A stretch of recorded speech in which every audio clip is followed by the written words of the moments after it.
Hallelujah. യേശു സ്തോത്രം. പ്രിയ സഹോദരനെ, കർത്താവായ യേശു ക്രിസ്തുവിൻ്റെ രണ്ടാം വരവ് എന്ന ചാനലിലേക്ക് നിങ്ങൾക്ക് എല്ലാവർക്കും വീണ്ടും ഒരിക്കൽ കൂടി സ്വാഗതം പറയാൻ സർവശക്തനായ യേശുനാഥൻ അനുഗ്രഹിച്ചു. അതിനോർത്ത് യേശുവിന് നന്ദിയും സ്തുതിയും സമർപ്പിക്കുന്നു. പ്രിയപ്പെട്ടവരെ, നമ്മൾ 3 മുദ്രകളെക്കുറിച്ച് കേട്ടു. 3 മുദ്രകൾ എന്തൊക്കെയാണ് ഈ ലോകത്ത് സംഭവിക്കാൻ. ദൈവം ഒരു 500 വർഷം മുമ്പോ അല്ലെങ്കിൽ 1000 വർഷം മുമ്പോ ഒന്നും അല്ല എഴുതി വെച്ചത്. ഇത് ഈ എഴുതിയിട്ട് തന്നെ 2000 വർഷം കഴിഞ്ഞു. മറ്റൊന്ന്, ഇതിനെപ്പറ്റി ഇതിൻ്റെ ആധികാരികമായ ആദ്യത്തെ പ്രവചനം, ദാനിയേൽ പ്രവചനം, അതിന് 3000 വർഷങ്ങൾക്ക് 3500 വർഷങ്ങൾക്ക് അപ്പുറമാണ് അത് എഴുതി വെച്ചിരിക്കുന്നതെന്നും നമുക്കറിയാം.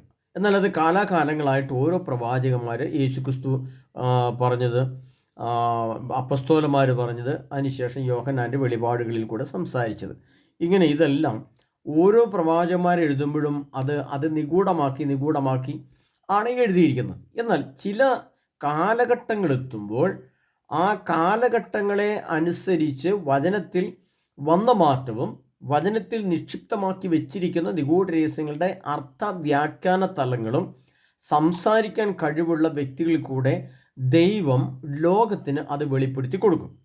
അങ്ങനെ വെളിപ്പെടുത്തി കൊടുക്കുന്നത് എന്തിനു വേണ്ടിയാണ്? അതിനകത്തെ പ്രധാന ലക്ഷ്യം ഞാൻ ഇന്നലെ എൻ്റെ ക്ലാസ്സിൽ പറഞ്ഞു.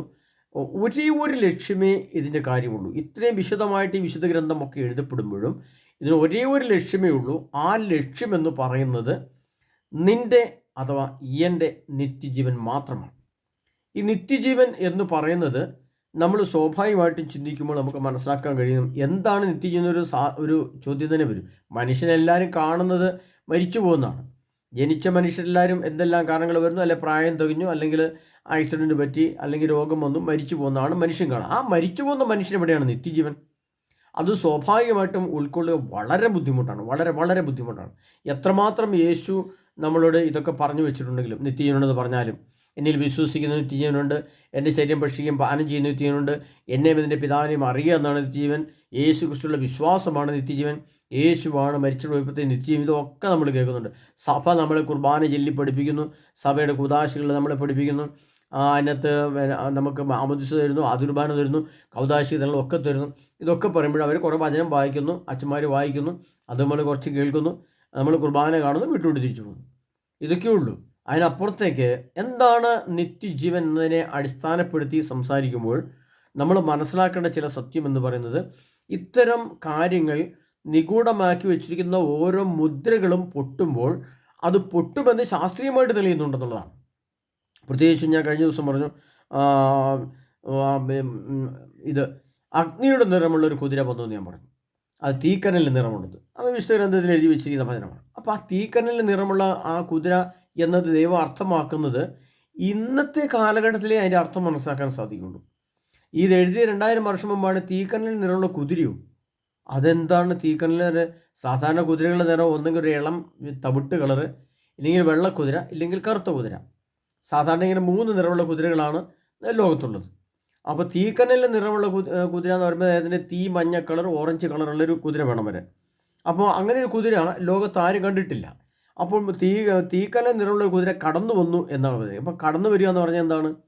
അപ്പോൾ ഇല്ലാതിരുന്ന ഒരു സ്ഥലത്തു നിന്നും നമ്മുടെ മുമ്പിലേക്ക് നമുക്ക് കാണാവുന്ന രീതിയിൽ എത്തപ്പെടുന്നു എന്നുള്ളതിന് അർത്ഥം.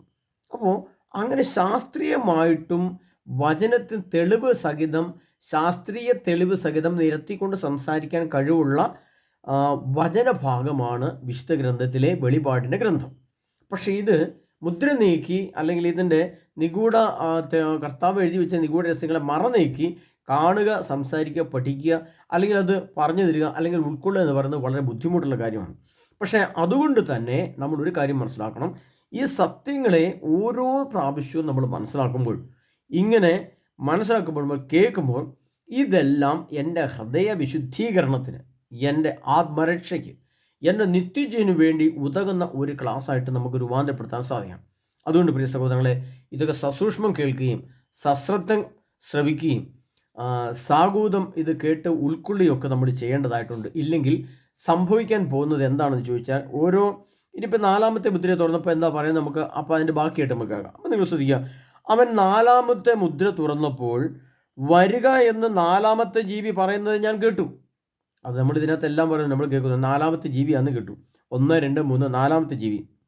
ഞാൻ നോക്കി, ഇത് വിളറിയ ഒരു കുതിര, അതിൻ്റെ പുറത്തിരിക്കുന്നവന് മരണം എന്നു പേര്, പാതാളം അവനെ പിന്തുടർന്നു. വാളുകൊണ്ടും ക്ഷാമം കൊണ്ടും പകർച്ചവ്യാധി കൊണ്ടും ഭൂമിയിലെ വന്യമൃഗങ്ങളെ കൊണ്ടും സംഹാരം നടത്താൻ ഭൂമിയുടെ 1/4 അവർക്ക് അധികാരം ലഭിച്ചു. ഇതാണ് 4ാമത്തെ മുദ്രയെ പറ്റി പറഞ്ഞിരിക്കുന്നത്. ഒന്ന് അതിനകത്ത് എടുത്തു പറയാനുള്ളത് മരണം എന്ന വാക്കാണ്. മറ്റുള്ള ഇതിനു മുമ്പൊക്കെ നമ്മൾ കേട്ടിട്ടുണ്ട്, അതിനകത്തെല്ലാം മരണം തന്നെയാണ് പറഞ്ഞിരിക്കുന്നത്. മരണത്തിൻ്റെ ഒരു മുദ്ര, മരണത്തിൻ്റെ ഒരു യുഗം, മരണത്തിൻ്റെ ഒരു കാലഘട്ടം, അത് വിവിധ രീതിയിൽ മരണത്തെക്കുറിച്ചാണ് പറഞ്ഞിരിക്കുന്നത്. നമ്മൾ മനസ്സിലാക്കുമ്പോൾ ഹിംസിക്കുക, സംഹരിക്കുക, കൊല്ലുക, കൊല്ലപ്പെട്ടു. ഇനി ഈ 4ാമത്തെ മുദ്രയെ പറയുമ്പോൾ 4 കാര്യം വ്യക്തമായിട്ട് പറയുന്നുണ്ട്. ഒന്ന് വാളുകൊണ്ടും, വാളുകൊണ്ട്, വാള് എന്നതുകൊണ്ട് അർത്ഥമാകുന്നത് ഞാൻ നേരത്തെ പറഞ്ഞ യുദ്ധത്തെക്കുറിച്ചാണ് പറഞ്ഞത്. എന്നാൽ ഈ യുദ്ധം എന്ന് പറയുമ്പോൾ നമ്മൾ ഒരു സത്യം കൂടെ മനസ്സിലാക്കണം, ഇന്നും വാൾ ഉപയോഗിക്കുന്നുണ്ട് എന്നുള്ളതാണ്. ഇനി വരുന്ന കാലഘട്ടങ്ങളിൽ വാള് തിരിച്ചു വരും. അതിൻ്റെ കാരണം എന്താണെന്ന് വെച്ചാൽ യുദ്ധരംഗത്ത് യുദ്ധത്തിന് വേണ്ടി ഉപയോഗിക്കുന്നത്, വെടിവെക്കുന്ന തോക്കുകളാണ്. പിന്നെ അതിൻ്റെ മറ്റുപകരണങ്ങൾ, തോക്ക്, ബോംബുകൾ, അണുബോംബുകൾ, ആയുധങ്ങൾ, അങ്ങനെ. എന്നാൽ ഈ സംഭവം നടക്കുമ്പോൾ വാളുകൊണ്ട് എന്ന് പറയുന്നത്, ഈ 4ാമത്തെ മുദ്ര തുറക്കുമ്പോൾ ഈ വിളറിയ മുദ്ര വരുന്നു. വിളറിയ മുദ്ര എന്നതുകൊണ്ട്, വിളറിയ കുതിര എന്നുകൊണ്ട് ദൈവം അർത്ഥമാക്കുന്നത് ജൈവ ആയുധങ്ങൾ എന്നാണ്. ജൈവായുധങ്ങൾ ഉപയോഗിക്കും. ഈ ജൈവ ആയുധങ്ങൾ ഉപയോഗിക്കുമ്പോൾ നമുക്കറിയാം, ലോകത്ത് മാലിന്യങ്ങൾ ഇരട്ടിയായിട്ട് വരും. ഇപ്പോൾ പ്ലേഗ് എന്ന രോഗത്തിൻ്റെ ജൈവായുധം ഇട്ട് കഴിഞ്ഞാൽ ലോകത്ത് വീണ്ടും പ്ലേഗ് തിരിച്ചു വരും. കൊറോണയുടെ വൈറസിൽ വീണ്ടും ലോകത്തിട്ടാൽ കൊറോണ തിരിച്ചു വരും. മലമ്പനിയുടെ രോഗത്തിൻ്റെ വൈറസിൽ ലോകത്തിട്ടാൽ മലമ്പനി തിരിച്ചു വരും.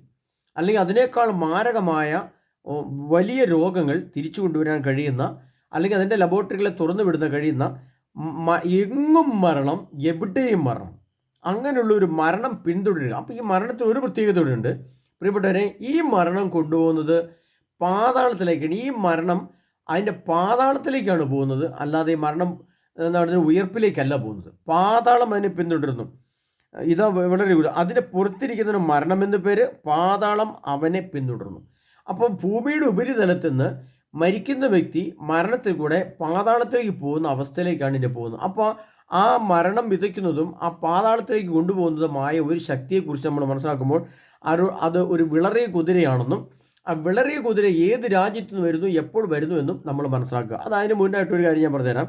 ഒന്ന് വാളുകൊണ്ട്. അതായത് ആ വാളുകൊണ്ടെന്ന് പറയുമ്പോൾ പ്രത്യേകം ശ്രദ്ധിക്കേണ്ടതെന്ന് വെച്ചാൽ, യുദ്ധം ഒരു തലങ്ങളിൽ നടക്കും.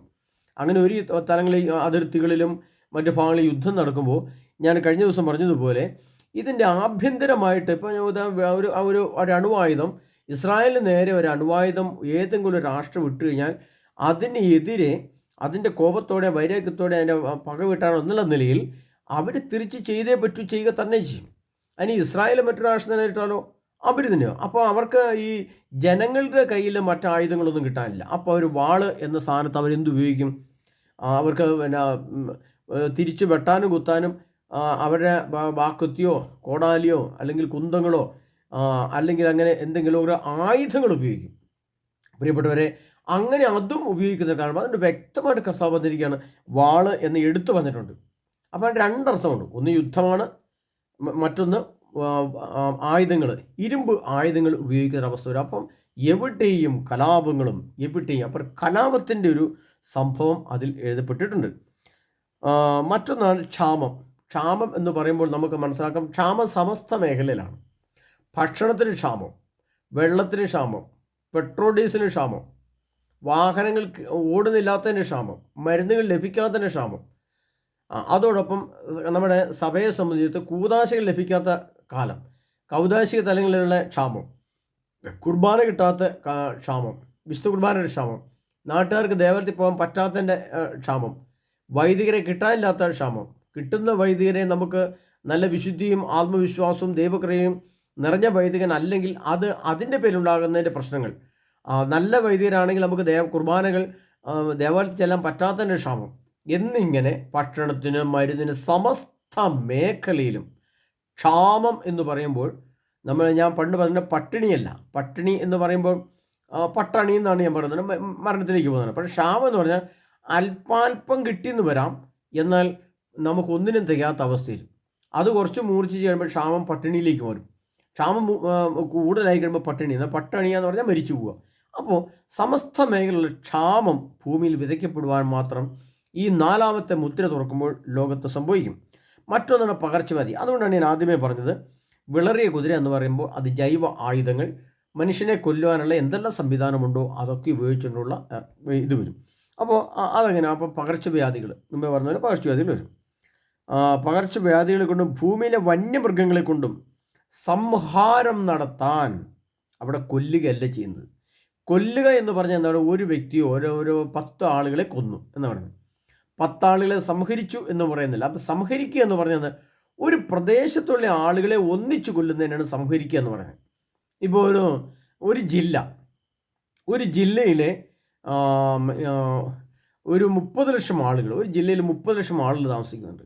ഈ 30 ലക്ഷം ആളുകളെ എങ്ങനെ ഒന്നിച്ച് സംഹരിക്കാം? എന്നാൽ ഒരു ഏരിയ മുഴുവനും മരണം കൊണ്ട് മൂടുക, അല്ലെങ്കിൽ ഒരു ഏരിയ മുഴുവനും ഇല്ലാതെയാക്കുക, ശൂന്യമാക്കുക, അങ്ങനെ ചെയ്തതിനെ സംഹരിക്കുക എന്ന് പറയുന്നത്. അപ്പോൾ പകർച്ചവ്യാധി കൊണ്ടും ഭൂമിയിലെ വന്യമൃഗങ്ങളെ കൊണ്ടും സംഹാരം നടത്താൻ ഭൂമിയുടെ 1/4 അവർക്ക് അധികാരം ലഭിച്ചു എന്ന് പറയുന്നത്. സംഹരിക്കുക, ചിലപ്പോൾ രാജ്യത്തെ തന്നെ സംഹരിച്ച് കളയും. അതിനുള്ള ആയുധങ്ങൾ, ജൈവായുധങ്ങളോ ആണവായുധങ്ങളോ ഇട്ടാൽ അത് സംഭവിക്കും. പിന്നെ വന്യമൃഗങ്ങളെ കൊണ്ട്, ഈ വന്യമൃഗങ്ങൾ എന്ന് പറയുമ്പോൾ നമ്മൾ ആദ്യം വിചാരിക്കുന്നത്, പ്രിയപ്പെട്ടവർ, എന്താണ് വന്യമൃഗം? കാട്ടിൽ നിന്ന് ആന ഇറങ്ങി വന്നു, കടുവ ഇറങ്ങി വന്നു, മനുഷ്യരെ കൊന്നു. നമ്മൾ അങ്ങനെയാണ് ചിന്തിക്കുന്നത്. അത് ഒരു അർത്ഥമാണ്, ഒരർത്ഥം അത് ശരി തന്നെയാണ്. എന്നാൽ പ്രിയ സഹോദരങ്ങളെ, ഈ വന്യമൃഗങ്ങൾ എന്നുകൊണ്ട് കർത്താവ് അർത്ഥമാക്കുന്ന മറ്റൊരു നിഗൂഢ രഹസ്യങ്ങളുണ്ട്. വന്യമൃഗത്തെ പോലെ തന്നെ സംസാരിക്കുകയും പ്രവർത്തിക്കുകയും കൊല്ലുകയും ചെയ്യാൻ വേണ്ടി കാടുകളിൽ ഒളിച്ചിരിക്കുന്ന ഭീകരർ, അതും 2ാമത്തെ അർത്ഥമാണ്. അപ്പോൾ ഭീകരത പ്രവർത്തിക്കുന്ന, പൈശാചികശക്തിയുള്ള ദുഷ്ടാത്മാക്കളും ദുരാത്മാക്കളും നിറഞ്ഞ ഭീകരവാദികളും ഭീകര സ്വഭാവം ചെയ്യുന്നവരും വന്യമൃഗങ്ങളെപ്പോലെ തന്നെ ഇറങ്ങി വന്ന്, കാടുകളിൽ നിന്ന് ഇറങ്ങി വന്നിട്ട് പെട്ടെന്ന് ഒരു ഏരിയ മുഴുവൻ നശിപ്പിക്കുകയോ കൊല്ലുകയോ ചെയ്യുന്ന അവസ്ഥയിലേക്കും കാര്യങ്ങൾ വരാം. കാരണം വെച്ചാൽ ഈ വിളറിയ കുതിര വരുമ്പോൾ ആ വിളറിയ കുതിരയുടെ കീഴിൽ പ്രവർത്തിക്കുന്ന ഒരു സാമ്രാജ്യമുണ്ട്. അതിനെപ്പറ്റി വിശുദ്ധ ഗ്രന്ഥത്തിൽ ദാനിയേൽ പ്രവാചകന്റെ പുസ്തകം 7-ാം അധ്യായം അതിൻ്റെ 23-ാം തിരുവചനത്തിൽ പറയുന്നത്, ആ സാമ്രാജ്യത്തെക്കുറിച്ച് നമ്മൾ അറിയുമ്പോഴാണ് ഇതിൻ്റെ മറ്റൊരു സത്യം നമുക്ക് മനസ്സിലാകുന്നത്. അവൻ പറഞ്ഞു, 4ാമത്തെ മൃഗം ഭൂമിയിലെ 4ാമത്തെ ഒരു സാമ്രാജ്യമാണ്. സാമ്രാജ്യം എന്ന് പറയുമ്പോൾ നമുക്കറിയാം, എന്താണ് ഈ സാമ്രാജ്യം എന്നുകൊണ്ട് ദൈവം അർത്ഥമാക്കുന്നത്? സാമ്രാജ്യം എന്ന് പറയുമ്പോൾ അതിന് ഒരു അധികാരിയുടെ കീഴിൽ പല രാജ്യങ്ങളുണ്ടാവും. പല രാജ്യങ്ങൾ, 5 രാജ്യമോ 10 രാജ്യമോ 20 രാജ്യമോ ഉണ്ടാവും. പക്ഷേ ഈ എല്ലാ രാജ്യങ്ങളുടെയും ഒരു നേതാവായിരിക്കും. അതിലെ ആശയങ്ങൾ, ഭാഷകൾ, സംസ്കാരങ്ങൾ, മതങ്ങൾ, ദൈവങ്ങളെല്ലാം ഒന്നായിരിക്കും. ആ ഒറ്റ മതം അല്ലെങ്കിൽ ഒറ്റ ദൈവം, അതിൻ്റെ കീഴിൽ ഒരു നേതാവ്, ഒരു രാജാവ്, അങ്ങനെ അതിനെ 10 രാജ്യങ്ങളെ ഒരുമിച്ച് ഭരിക്കുന്ന ആ സംവിധാനത്തെയാണ് സാമ്രാജ്യം എന്നുകൊണ്ട് അർത്ഥമാക്കുന്നത്. മറ്റെല്ലാ രാജ്യങ്ങളിൽ നിന്ന് അത് വ്യത്യസ്തമായിരിക്കും. അത് ഭൂമി മുഴുവൻ വെട്ടി വിഴുങ്ങുകയും ചവിട്ടി മെതിക്കുകയും കഷ്ണമായി തകർക്കുകയും ചെയ്യും. ഈ സാമ്രാജ്യത്തിലുള്ള ഉയർന്നു വരുന്ന 10 രാജാക്കന്മാരാണ് 10 കൊമ്പുകൾ. അപ്പോൾ ഈ 10 രാജാക്കന്മാർ എന്ന നിലയിൽ ഉള്ള ആളുകൾ ഉയർന്നു. അത് 10 രാജാക്കന്മാർ, 10 കൊമ്പുകളാണ്, അത് 10 രാജാക്കന്മാരാണ്, അത് 10 രാജ്യങ്ങളാണ്. പക്ഷെ അത് വളരെ ശക്തമായിരിക്കും, വലിയ സൈനിക സന്നാഹം ഉണ്ടാവും. അതെല്ലാം കൂടെ ഒരു സാമ്രാജ്യം പോലെ ഉയർന്നു വരും. ഈ സാമ്രാജ്യത്തിലുള്ള ഉയർന്നു വരുന്ന 10 രാജാക്കന്മാർ, 10 കൊമ്പുകൾ അവർക്കെതിരെ വേറൊരുവൻ അതിന് പിന്നാലെ വരും. അവർക്കെതിരെ അവന് പിന്നാലെ വരും. തൻ്റെ മുൻഗാമികളിൽ നിന്ന് വിഭിന്നമായിരിക്കും. അവൻ 3 രാജാക്കന്മാരെ താഴെ ഇറക്കും. അപ്പോൾ ഈ ആദ്യം വന്ന ആധിപത്യം പറഞ്ഞാൽ, ഞാൻ ഇന്നത്തെ ക്ലാസ്സിൽ പറഞ്ഞ 4 രാജാക്കന്മാരുണ്ട്. 4 രാജാക്കന്മാർ, ഉത്തരധ്രുവവും ദക്ഷിണധ്രുവവും, പർവ്വതങ്ങൾ പോലെയുള്ള 2 പർവ്വതങ്ങളുടെ ഇടയിൽ നിന്നും 4 രാജാക്കന്മാർ വരുന്നു, 4 പട്ടാള സംവിധാനം വരുന്നു. അത് ഇന്നലെ പറഞ്ഞു. അതിൽ 3 എണ്ണത്തിനെ താഴെ ഇറക്കാൻ ഈ 10 സാമ്രാജ്യത്തിൽ നിന്ന് വരുന്ന രാജാക്കന്മാർക്ക് കഴിയും. എന്നാൽ ഒരു സാമ്രാജ്യത്തെ അവർക്കൊന്നും ചെയ്യാൻ സാധിക്കുകയില്ല. അത് ഇസ്രായേലാണ്. എന്നാൽ മറ്റ് പല രാജ്യങ്ങളെയും താഴെ ഇറക്കുന്നതിനോ അല്ലെങ്കിൽ അവരെ തകർക്കുന്നതിനോ അല്ലെങ്കിൽ അവരെ ഒന്ന് നിർവീര്യമാക്കുന്നതിനോ ഒക്കെ സാധിക്കുന്ന രീതിയിലുള്ള സംവിധാനങ്ങൾ ഈ 10 രാജാക്കന്മാരെടുത്തു വരും. അത്യുന്നതൻ്റെ പരിശുദ്ധരെ അവൻ പീഡിപ്പിക്കും. അത്യുന്നതൻ്റെ പരിശുദ്ധരെ പറയുന്ന ഒന്ന് ഇസ്രായേൽക്കാരാണ്, അത്യുന്നതൻ്റെ പരിശുദ്ധരെ. മറ്റൊന്ന് ഇന്നത്തെ സഭയാണ്, ആഗോള സഭയെ അവർ പീഡിപ്പിക്കും. അവൻ നിയമങ്ങളും ഉത്സവ ദിനങ്ങളും മാറ്റുന്നതിന് അവൻ ആലോചിക്കും. നിയമങ്ങളും ഉത്സവ ദിനങ്ങളും, നിയമങ്ങൾ എന്ന് പറഞ്ഞാൽ ദൈവത്തിൻ്റെ നിയമങ്ങൾ, പ്രമാണങ്ങൾ, കൽപ്പനകൾ. ഉത്സവ ദിനങ്ങൾ എന്ന് പറഞ്ഞാൽ സഭയുടെ ആഘോഷങ്ങൾ, അല്ലെങ്കിൽ ഇസ്രായേലിൻ്റെ ആഘോഷങ്ങൾ. ഇസ്രായേലിൽ നിന്നും അവരുടേതായ ചില ആഘോഷങ്ങളുണ്ട്. കത്തോലിക്ക സഭയ്ക്കും നമ്മുടെ തിരുനാൾ ആഘോഷങ്ങൾ, മറ്റ് പ്രാർത്ഥനകൾ, അങ്ങനെ ഇതെല്ലാം ഉണ്ട്. അങ്ങനെ നിയമങ്ങളും ഉത്സവങ്ങളും മാറ്റുന്നതിന് അവൻ ആലോചിക്കും. സമയത്തിൻ്റെ പകുതി ആലോചിക്കും. സമയങ്ങളും സമയത്തിൻ്റെ പകുതിയും വരെ അവൻ്റെ കൈകളിൽ ഏൽപ്പിക്കപ്പെടും. അത് എന്താണെന്ന് ചോദിച്ചു കഴിഞ്ഞാൽ 3.5 വർഷം. ആ 3.5 വർഷം എന്ന് പറയുന്നത് ഇസ്രായേലിൻ്റെ ആദ്യത്തെ 7 വർഷം. 7 വർഷത്തെ യുഗാന്ത്യത്തിന് മുമ്പ് 2027 മുതൽ 2030 ജൂൺ മാസം വരെ 3.5 വർഷം തികയുന്ന സമയത്ത് ഇസ്രായേലും മറ്റ് ലോകരാഷ്ട്രങ്ങളും വിജയിച്ചു നിൽക്കുകയും അങ്ങനെ ശക്തമായിട്ട് മുന്നോട്ട് പോവുകയും ചെയ്യും. എന്നാൽ 2030 ആ കാലഘട്ടം പകുതിയാകുമ്പോൾ എന്ത് സംഭവിക്കുമെന്ന് ചോദിച്ചാൽ, ഈ 10 സാമ്രാജ്യവും അതിൻ്റെ കീഴിൽ വരുന്ന മറ്റു വലിയ 2 സാമ്രാജ്യം കൂടി വരുന്നുണ്ട്. ആ 2 സാമ്രാജ്യത്തിൻ്റെ നേതൃത്വത്തിൽ, അതിന് ഗോഗ് മാഗോ എന്ന് പറയുന്നത്, അവരെല്ലാം കൂടി എന്ത് ചെയ്യും?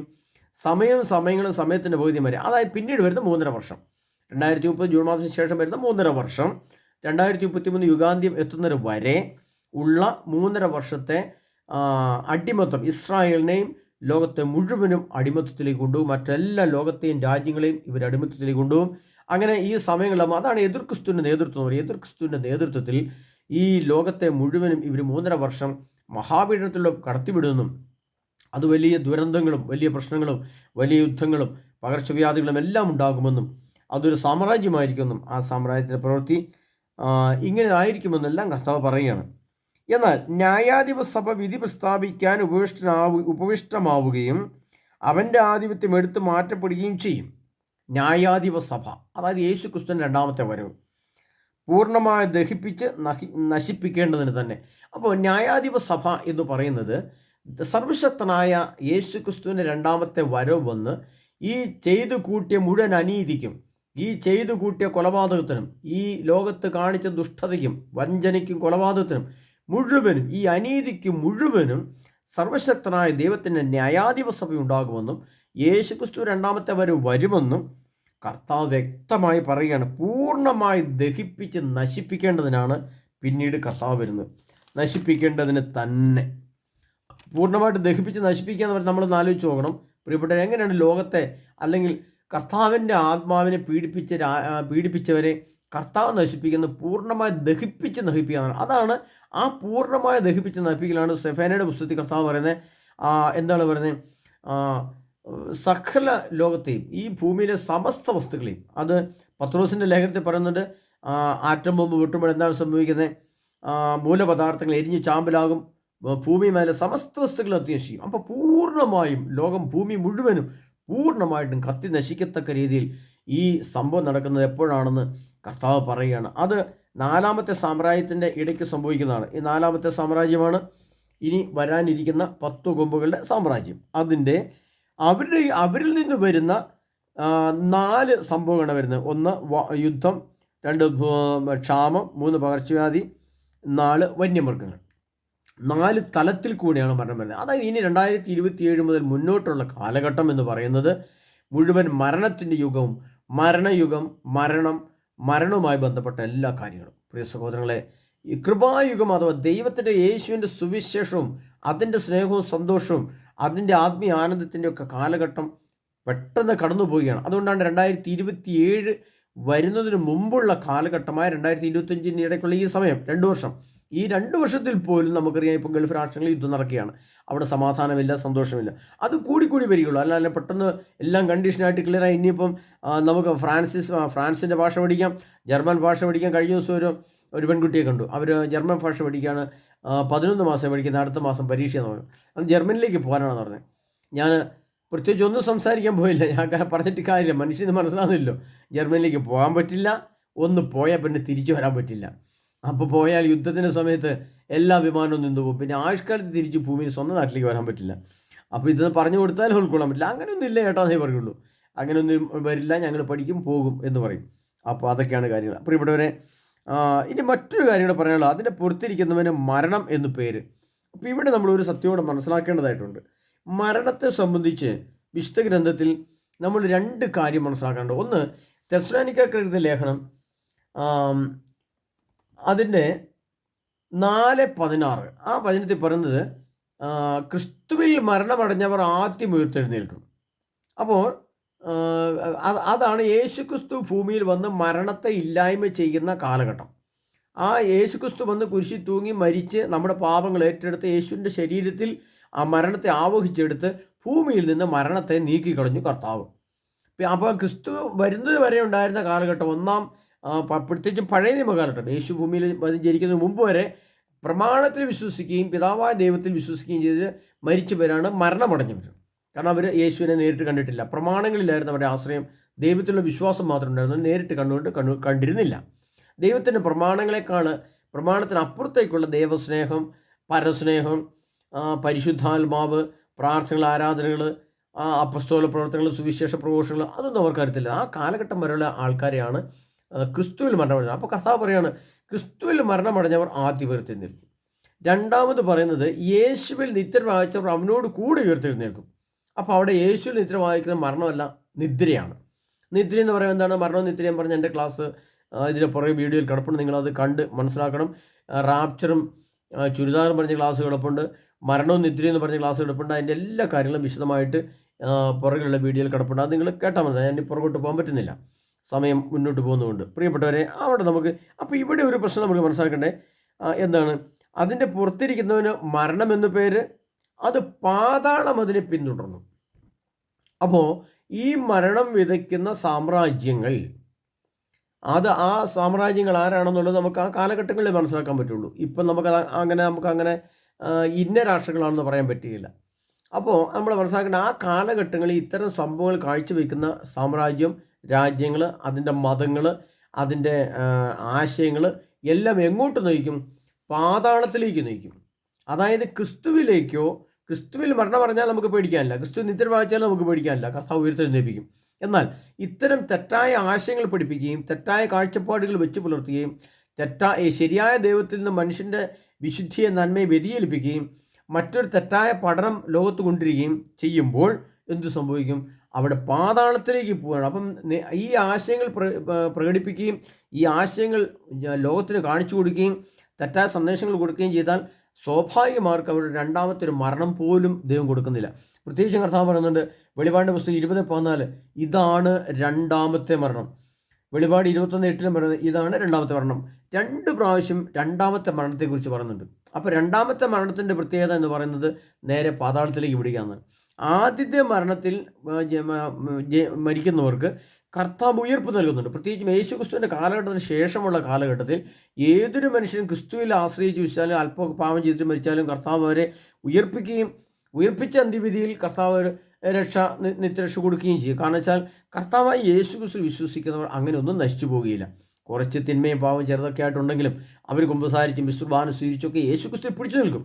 എന്നാൽ ഇതിന് ഘടകവിരുദ്ധമായി യേശുക്രിസ്തുവിൻ്റെ സത്യത്തെ, സുവിശേഷത്തെ ഘടകവിരുദ്ധമായി കാണിച്ചു കൊടുക്കുകയും ഘടകവിരുദ്ധമായ പ്രമാണമുണ്ടാക്കുകയും പ്രത്യേകിച്ച് മേയർ റോബർട്ടിൽ കൂടെയുള്ള പുതിയ പ്രമാണങ്ങൾ വരിക, സഭയിലെ എല്ലാ നിയമങ്ങളും മാറ്റപ്പെടുക, അല്ലെങ്കിൽ സഭയിലെ നിയമത്തെ നിലനിർത്തിക്കൊണ്ട് തന്നെ അതിന് എതിർ നിയമങ്ങളെ കൊണ്ടുവരിക, അങ്ങനെ തെറ്റിദ്ധരിപ്പിക്കുക, തെറ്റായ പഠനങ്ങൾ വരിക, തെറ്റായ ബൈബിൾ വരിക, തെറ്റായ കുർബാനകൾ വരിക, ഇങ്ങനെയുള്ള രീതിയിലൊക്കെ വന്നു കഴിയുമ്പം അതുപോലെ തന്നെ മറ്റു മതസ്ഥരുടെ ആശയങ്ങൾ അതിൻ്റെ പിന്നാലെ പോവുക. അപ്പോൾ അവിടെയൊക്കെ സംഭവിക്കുന്നത് നേരെ പാതാളത്തിലേക്ക് പോവുകയുള്ളൂ.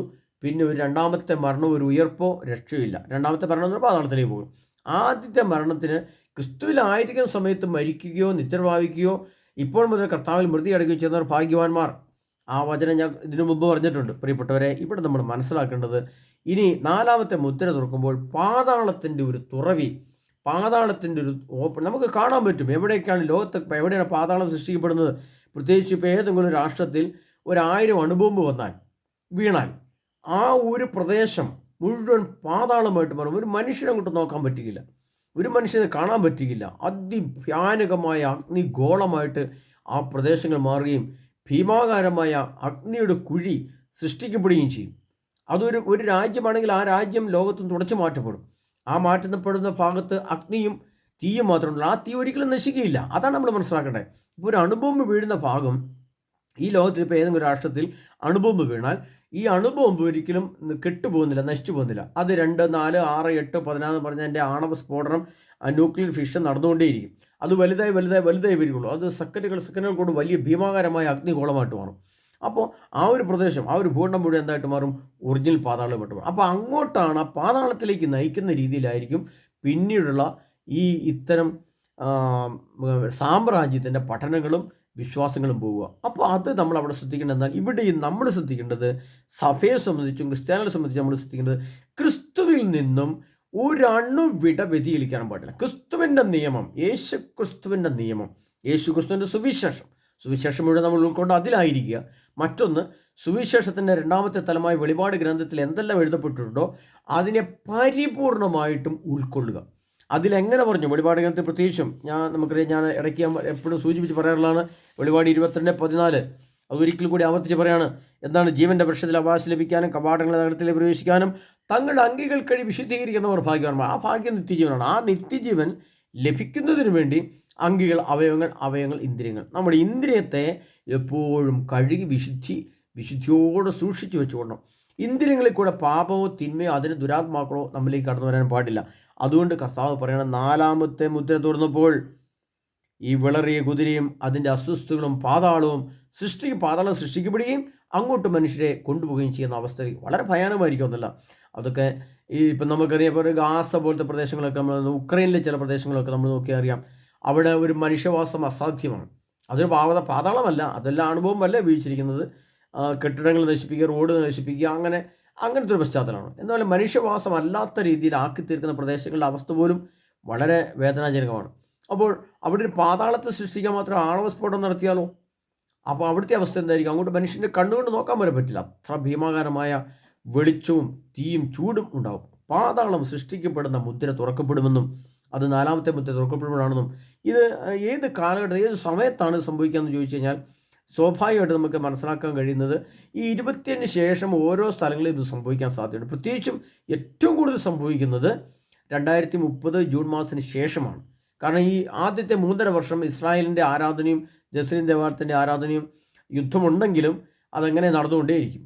അവരാരാധിക്കും, പിതാവായ ദൈവത്തെ ആരാധിക്കുക തന്നെ ചെയ്യും. അവർ എന്ത് പ്രശ്നം വന്നാലും അവർ ജെറുസലേം ദേവാലയം നിർമ്മിക്കുകയും അവിടെ ദൈവാരാധന നടത്തുകയും ചെയ്യും. അത് യാതൊരു സംശയം വേണ്ട. എന്നാൽ അതിനുശേഷം ആ 3.5 വർഷം തികയുമ്പോൾ ഈ 10 സാമ്രാജ്യം അവരുടെ മേൽ ആധിപത്യം നടത്തുകയും ആ കാലഘട്ടങ്ങളിൽ ഇത്തരം സംഭവങ്ങൾ നടക്കുകയും ചെയ്യും. അപ്പോൾ അത്ര സംഭവം നടക്കുന്ന കാലഘട്ടം, പാതാളം തുറക്കപ്പെടുന്നതും സൃഷ്ടിക്കപ്പെടുന്നതും 2030 ജൂൺ മാസത്തിന് ശേഷം ഉള്ള കാലഘട്ടം, അതായത് ആദ്യത്തെ 3.5 വർഷത്തിന് ശേഷമുള്ള കാലഘട്ടം. ഇവിടെയെല്ലാം നമ്മൾ ശ്രദ്ധിക്കാനുള്ളതാണ്, സർവശക്തനായ യേശു ക്രിസ്തുവിൽ നിന്ന് അണുവിട്ട വ്യതിചലിക്കാൻ പാടില്ല. യേശു ക്രിസ്തുവിൽ ആശ്രയിച്ച് വിശ്വസിച്ച് വിശുദ്ധി പ്രാപിച്ച് പ്രാർത്ഥനാപൂർവം ആയിരിക്കുന്ന ഒരു വ്യക്തിയും ഈ ലോകത്തിലുള്ള ഒരുവിധ ജഡമോഹത്തിൻ്റെയും അടിമത്തത്തിലേക്ക് പോകാൻ പാടില്ല. ഒരുവിധ ജഡമോഹത്തിലും. വീട്ടിൽ ടെലിവിഷൻ ഉണ്ടെങ്കിൽ അതിന് മുമ്പിലോട്ട് പോയേക്കരുത്, നോക്കരുത്, കാണരുത്, ശ്രദ്ധിക്കരുത്, കേൾക്കരുത്. അതിൻ്റെ മുന്നിൽ മൊബൈൽ ഫോൺ ഉപയോഗിക്കുന്ന കോളിങ്ങിനെ മാത്രം ഉപയോഗിച്ചുള്ളൂ. ഞാൻ പലപ്പോഴായിട്ട് പറയുന്നുള്ളതാണ്, ഞാൻ ആവർത്തിച്ച് പറയുന്നില്ല. ഒരു സൂചന എന്ന് പറയുമ്പോൾ ഓരോ കാര്യത്തെയും എങ്ങനെ ഉപയോഗിക്കണ്ടായോ, എൻ്റെ കണ്ണ്, കാത്, മനസ്സ്, ശരീരം, ആത്മാവ്, ശരീരം, ഇന്ദ്രിയം, അതേതെങ്കിലും അശുദ്ധമാകുന്ന എന്തെങ്കിലും ഉണ്ടോ എന്ന് പരിശോധിച്ചോളുക. ഉണ്ടെന്ന് കണ്ടാൽ എടുത്തു മാറ്റാൻ പറ്റുന്നില്ലാത്തവർ ധ്യാന സെൻറ്ററിലേക്ക് ഓടി വരിക. കർത്താവിൻ്റെ അഭിഷേകത്തോടെ, പരിശുദ്ധാത്മാവിൻ്റെ ആവസ്തികളോടെ, പൈശാചിക്കളെ ബന്ധിച്ച് ബഹിഷ്കരിച്ചുകൊണ്ട് പരിശുദ്ധാത്മാവ് തരുന്ന ആ വിടുതൽ പ്രാർത്ഥനയിൽ, ആ ആരാധനയിൽ, ആ കുംഭസാരത്തിൽ, ആ ധ്യാനവചനങ്ങളുടെ ധ്യാനത്തിൽ ദൈവത്തിൻ്റെ പരിശുദ്ധാത്മാവ് നിങ്ങൾക്ക് ആവശ്യമുള്ള നന്മകൾ തരും. അതിലെ പ്രിയ സുഹൃത്തുക്കളെ, ഈ 4ാമത്തെ മുദ്രയൊക്കെ പൊട്ടാൻ ഏതാനും വർഷങ്ങൾ ഇനി നമ്മുടെ മുമ്പിൽ. ഒരു IELTS പാസ്സായി, ഒരു OLTS പാസ്സായി, ഒരു വിദേശ ജർമ്മൻ ഭാഷ പഠനവും പൂർത്തിയായി, അതിനുശേഷം ഒരു എഞ്ചിനീയറിംഗ് പഠിച്ച് പാസ്സായി.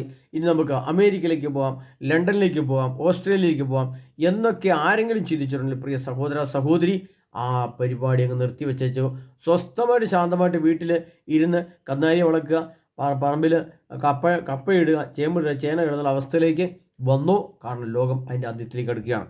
അപ്പോൾ അതിനുള്ള ലക്ഷണങ്ങളെല്ലാം ഞാൻ കൃത്യമായിട്ട് ഓരോന്നും മുദ്ര തുറക്കും. എന്താ സംഭവിക്കും? ഇതെല്ലാം ഓരോ വർഷം മുദ്ര തുറക്കും. 27 ശേഷം ഓരോ മുദ്രയും തുറക്കപ്പെടും. അത് തുറക്കപ്പെടുമ്പോൾ ഈ സംഭവങ്ങളെല്ലാം ലോകത്ത് സംഭവിക്കുകയും ചെയ്യും. അതിനെ പ്രിയ സഹോദരങ്ങളെ, കർത്താവായ യേശു ക്രിസ്തു നമ്മളെല്ലാവരും സമൃദ്ധമായി അനുഗ്രഹിക്കട്ടെ. കർത്താവായ യേശു ക്രിസ്തു 2ാമത്തെ വരവിനിട്ടും ഒരുങ്ങുന്ന ഈ കാലഘട്ടത്തിൽ എൻ്റെ ഇന്ദ്രിയങ്ങളെ എങ്ങനെ വിശുദ്ധിയോടെ കാത്തു സൂക്ഷിക്കാമെന്നുള്ള അറിവും ജ്ഞാനവും നമുക്ക് സഭയ്ക്കുപരിയായ ഒരു ജ്ഞാനം വേണം. കത്തോലിക്ക സഭയിൽ നമുക്ക് ലഭിക്കുന്ന ജ്ഞാനവും അറിവും തുലവും പരിമിതമാണ്. ഒരു കുർബാനയ്ക്ക് പോകുന്നു, ഒരു സുവിശേഷം കേൾക്കുന്നു, കുർബാന സ്വീകരിക്കുന്ന എല്ലാവരും വിട്ടിട്ട് പോയി. നിത്യജീവന് വേണ്ടി എങ്ങനെ ഒരുങ്ങണമെന്നോ നിത്യജീവൻ ഉണ്ടെന്ന് പോലും യാതൊരുവിധ ഉറപ്പുമില്ലാത്ത രീതിയിലാണ് നമ്മുടെയൊക്കെ ജീവിതത്തിൻ്റെ മുന്നോട്ടുള്ള പോക്ക്. അതിനാൽ പ്രിയ സഹോദരൻ, അതിനപ്പുറത്തേക്കുള്ള അറിവ്, സുവിശേഷത്തിൻ്റെ പൂർണ്ണമായ ജ്ഞാനവും സഭയ്ക്കപ്പുറത്തേക്കുള്ള പഠനവും ജ്ഞാനവും സഭയ്ക്കപ്പുറത്തേക്കുള്ള ഒരുക്കവും സഭയ്ക്കപ്പുറത്തേക്കുള്ള വിശ്വാസവും വിശുദ്ധിയും നമ്മൾ രൂപീകരിച്ചെടുക്കണം വിശുദ്ധ ഗ്രന്ഥത്തിൽ നിന്ന്. സഭയെ ഉപയോഗിച്ചുകൊണ്ട് തന്നെ സഭയിലെ കുദാശകളെയും മറ്റാവശ്യങ്ങളെയും കാര്യങ്ങളെയും നമ്മുടെ അതിൽ നിന്നുകൊണ്ട് തന്നെ നമുക്കറിയാം, ഒരു ഡോക്ടറേറ്റ് പഠിക്കുന്നവരെ കുറിച്ചൊക്കെ നമ്മൾ കണ്ടു. സ്വന്തമായിട്ടൊരു കോഴ്സ് ആദ്യത്തെ 5 വർഷം മെഡിക്കൽ കോളേജിൽ നമ്മൾ പഠിക്കുന്നു. അതിനുശേഷം ഡോക്ടറേറ്റ് എടുക്കാൻ വേണ്ടിയിട്ട് അതിൻ്റെ ഉപരിപഠനത്തിൻ്റെ പുസ്തകം മേടിച്ച് നമ്മൾ വീട്ടിൽ വെച്ച് ബാക്കി കാര്യങ്ങൾ സ്വയമായിട്ട് പഠിക്കുകയാണ്, വായിച്ച് പഠിക്കാൻ പറ്റും. അത് നിലവിലുള്ള അറിവിനെ വികസിപ്പിച്ചത് പിന്നെ അതിൻ്റെ പരീക്ഷ പാസ്സായാൽ മതി എന്നതുപോലെ വിശുദ്ധ ഗ്രന്ഥത്തെയും സഭയും ഉപയോഗിച്ചുകൊണ്ട് അതിനപ്പുറത്തേക്കുള്ള ആത്മീയതലത്തിലേക്ക് നമ്മൾ വളരുന്നില്ല എങ്കിൽ നമ്മുടെ പരിമിതമായ അറിവ് വെച്ചിട്ട് രക്ഷപ്പെടാമെന്ന് ആരും വിശ്വസിച്ചേക്കരുത്. അതിന് നമ്മുടെ സഭ തന്നെ നമ്മൾ തെറ്റിദ്ധരിപ്പിച്ചാൽ പോലും നമ്മളത് തെറ്റിദ്ധരിക്കുക. അതിനപ്പുറത്തേക്ക് യേശുക്രിസ്തുവിനെ അറിയാൻ വിശുദ്ധ ഗ്രന്ഥമുണ്ട്, ധ്യാനങ്ങളുണ്ട്, വചന വ്യാഖ്യാനങ്ങളുണ്ട്, ഇത്തരം ക്ലാസ്സുകളുണ്ട്. ആ രീതിയിലും കൂടെ നമ്മൾ വളരെ ശക്തമായിട്ട് യേശുക്രിസ്തുവിനെ ആരാധിക്കുകയും വിശ്വസിക്കുകയും ചെയ്യുന്നൊരവസ്ഥയിലേക്ക് നമ്മൾ രൂപാന്തരപ്പെടണം. അതിൻ്റെ പ്രിയ സഹോദരങ്ങളെ, കർത്താവായ യേശുക്രിസ്തു നമ്മെ ഓർത്ത് സമൃദ്ധമായി അനുഗ്രഹിക്കട്ടെ. ആമേൻ.